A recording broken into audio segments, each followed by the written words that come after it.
오늘은 요한복음 19장 1절부터 3절까지 말씀을 함께 나눠보겠습니다. 요한복음 19장 1절부터 3절까지 말씀 제가 봉독해 드리겠습니다. 이에 빌라도가 예수를 데려다가 채찍질하더라. 군인들이 가시나무로 관을 엮고 그의 머리에 씌우고 자색 옷을 입히고 앞에 가서 이르되 유대인의 왕이여 평안할지어다 하며 손으로 때리더라. 아멘. 예수님을 재판하는 일에 있어서 빌라도가 보인 태도는 참으로 애매모호했습니다. 무엇보다 말로는 예수님의 무죄를 거듭 확인하면서도 실제 행동으로는 신문과 판결과 처형의 절차를 하나하나 밟아갔습니다. 그러기에 빌라도의 진정한 의도가 무엇인지 판단하는 것이 쉽지 않습니다. 언뜻 보면 빌라도가 유대인의 강경한 반발에 부딪혀 어쩔 수 없이 피동적으로 끌려갔던 것으로 보일 수 있지만 성경의 다른 기록들을 살펴보면 그렇지 않은 것을 알 수 있습니다. 예수님을 잡으러 올 때 로마의 군사들이 함께 왔던 것을 보면 빌라도는 그 일에 암묵적으로 동의했던 것임이 분명하고 헤롯과 본디오 빌라도가 합하여 예수를 거스려 하나님의 권능과 뜻대로 이루려 예정하신 것을 행하려고 이 성에 모였다고 말한 사도행전의 기록과 빌라도와 헤롯이 서로 예수님을 보내어 판결을 구하는 과정에서 이들이 전에는 원수였으나 당일에 서로 친구가 되었다는 누가복음의 기록을 보면 빌라도의 태도와 감정이 매우 혼란스럽고 복잡했으며 예수님을 넘겨준 것은 단지 유대인의 반발을 두려워했기 때문만은 아니었던 것임을 알 수 있습니다. 그리고 신문 과정에서 보인 빌라도의 태도도 그것을 충분히 짐작하게 합니다. 예수님의 진지한 일깨움에 대해 빌라도는 경박스럽고 한심한 반응을 보였습니다. 진리에 대해 증거하러 왔다는 예수님의 말씀을 듣고서도 진리가 무엇이냐며 심드렁하게 반문했을 뿐이었습니다. 예수님의 재판을 진지하게 다루고자 하는 대신 가볍고 멸시하는 듯한 자세로 적당히 다루려 했습니다. 아내가 사람을 보내어 만류하는 말을 듣고 손을 씻기까지 하면서 이 일에서 발을 빼고자 하면서도 마지막까지 무관심하며 오만하고 무성의한 자세에서 크게 벗어나지는 못했습니다.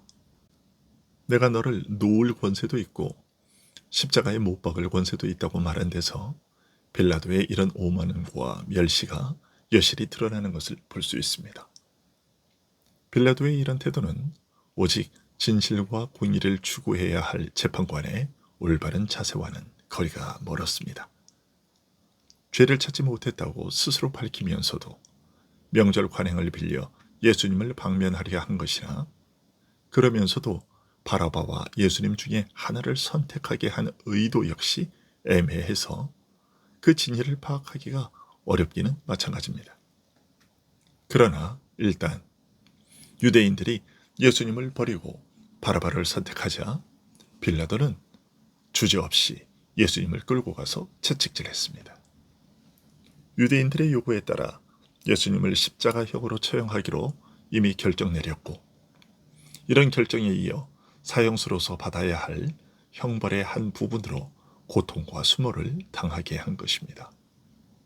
군인들이 가시나무로 관을 엮어 예수님의 머리에 씌우고 자색 옷을 입히고 예수님 앞에 가서 유대인의 왕이여 평안할지어다 라고 하며 손바닥으로 때렸다는 기록은 빌라도가 이미 예수님을 십자가형에 처하기로 결정 내렸다는 것을 짐작하게 합니다. 왜냐하면 아랫사람들은 윗사람의 눈치를 보는 데 빠르기 때문입니다. 빌라도가 말로는 예수님의 무죄를 인정하면서도 명절 관행을 빌려 예수님의 방면을 타진하는 것을 보면서 아랫사람들은 빌라도의 의중을 헤아렸던 것입니다. 군병들은 먼저 가시로 왕관을 엮어 예수님의 머리에 씌웠습니다. 그것은 예수님을 유대인의 왕이여 라고 부른 만큼 가시관으로 하여금 왕의 신분을 나타내는 왕관을 대신하게 하고자 했던 것임을 짐작할 수 있습니다. 자색 옷을 입힌 것도 마찬가지입니다. 자주색이 당시에는 로마 황제의 색이었기 때문에 그런 색의 옷을 입힌 것이었을 겁니다. 그들이 그렇게 한 것은 예수님의 신분, 곧 유대인의 왕이라는 것을 조롱하기 위한 것이었습니다. 이런 조롱과 멸시는 유대인의 왕이여 평안할지어다 라고 하면서 예수님을 손으로 때린 데서 크게 이르렀습니다.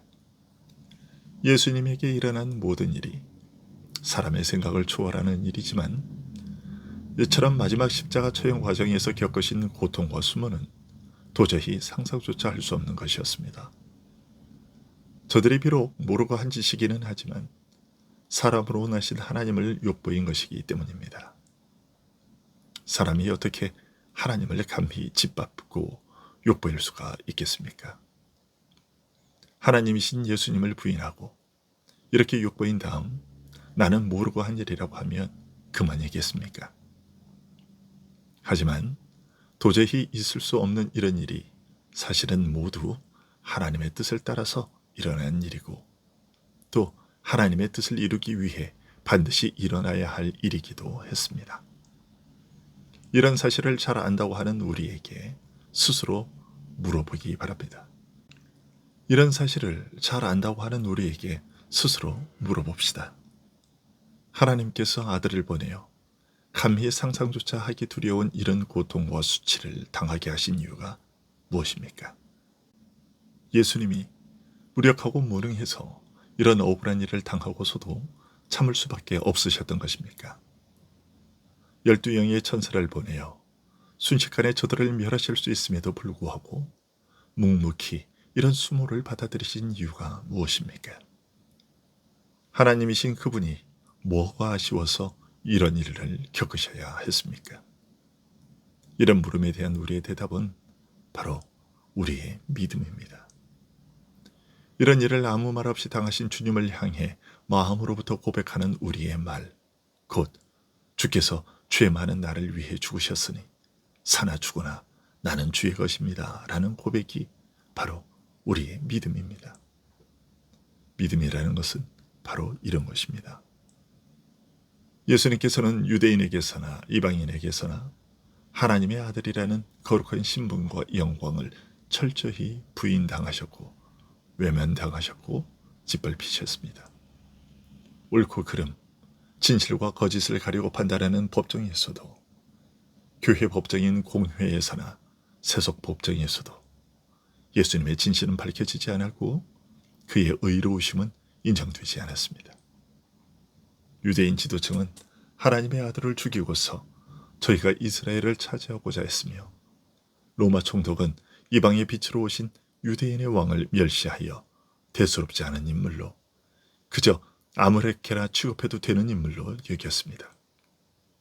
만일 예수님께서 죽는 것으로 영영 끝나고 말았다면 빌라도의 그 오만한 무관심이나 군병들의 조롱은 옳고 정당한 것으로 취급되고 있었을 겁니다.